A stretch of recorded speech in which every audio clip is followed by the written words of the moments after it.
Assalamualaikum warahmatullahi wabarakatuh. Baiklah, di sini kami akan mempresentasikan hasil dari makalah kami yang berjudul RHAN, yaitu Gadai, yang beranggotakan Ahmad Maulana Safari, Muhammad Satria Akbar, dan Tri Kurniawan.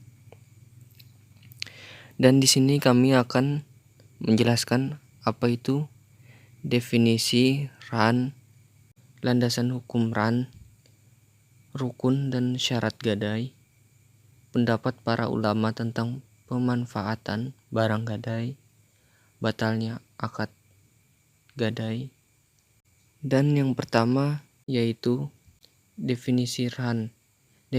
Definisi RHAN secara syara adalah menjaminkan utang dengan sesuatu yang bisa menjadi pembayar utang tersebut, atau nilainya bisa membayar utang tersebut. Artinya, menjadikan sesuatu yang bernilai uang sebagai jaminan terhadap hutang. Ada beberapa definisi yang dikemukakan oleh ulama fikih. Ulama mazhab Maliki mendefinisikan RHAN sebagai harta yang oleh pemiliknya dijadikan jaminan utang yang bersifat mengikat. Ulama mazhab Hanafi mendefinisikan RHAN dengan menjadikan sesuatu barang sebagai jaminan terhadap hak piutang yang mungkin dijadikan sebagai pembayar hak piutang tersebut, baik seluruhnya maupun sebagian.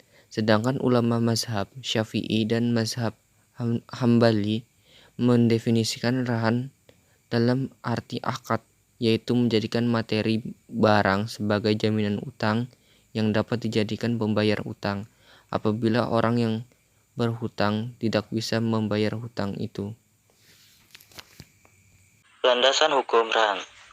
RHAN boleh berdasarkan Al-Quran, Sunnah, dan Ijma'.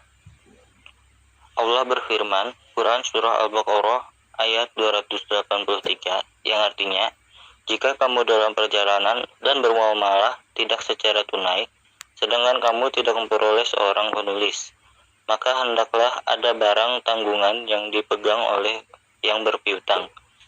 Akan tetapi, jika sebagian kamu mempercayai sebagian yang lain, maka hendaklah yang dipercaya itu menunaikan amanatnya atau hutangnya, dan hendaklah ia bertakwa kepada Allah Tuhannya, dan janganlah kamu para saksi menyembunyikan persaksian. Dan barang siapa yang menyembunyikannya, maka sesungguhnya ia adalah orang yang berdosa hatinya, dan Allah Maha mengetahui apa yang kamu kerjakan. Rukun dan syarat gadai.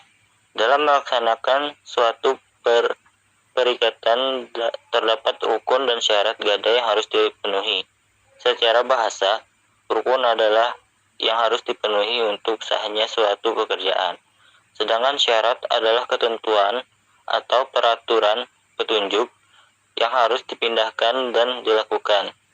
Gadai atau pinjaman dengan jaminan benda memiliki beberapa rukun, sebagaimana yang dikutip oleh Muhammad Abdul Majid, yaitu sebagai berikut. Yang pertama, akid atau orang yang melakukan akad meliputi dua aspek. Yang pertama, rahin adalah orang yang menggadaikan barang.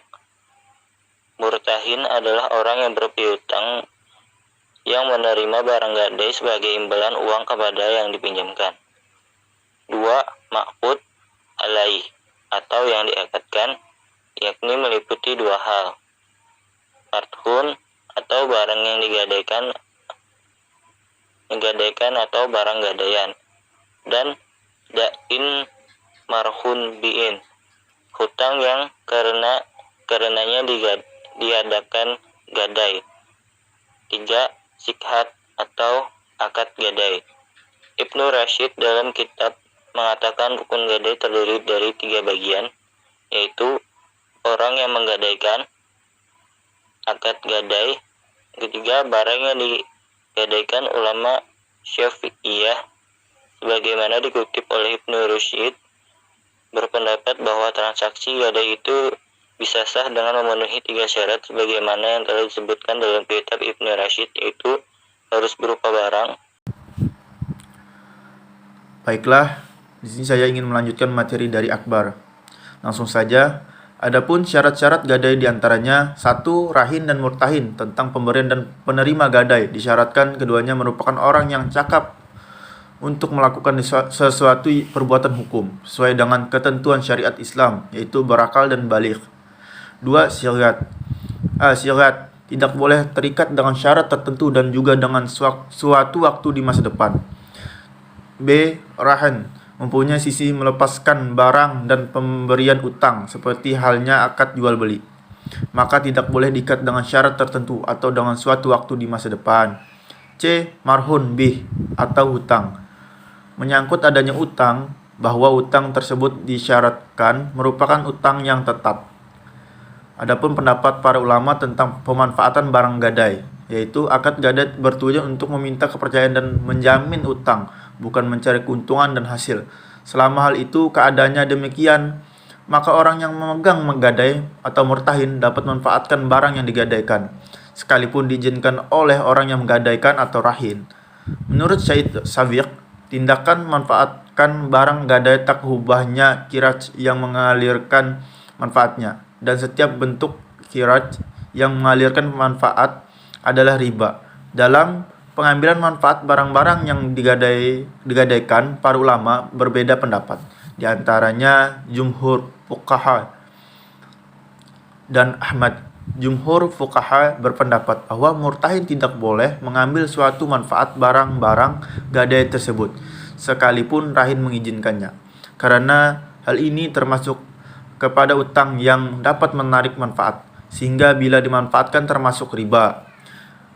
Batalnya akad gadai. Batalnya akad gadai dapat dijelaskan menurut Syed Sabiq adalah jika barang gadai kembali ke tangan rahin, atau dengan kata lain, jika barang gadai berada kembali dalam kekuasaan rahin, maka ketika itu akad gadai sudah batal. Dengan demikian, dalam pemikiran Syed Sabiq, agar akad gadai tidak batal, barang gadai harus dalam penguasaan murtahin.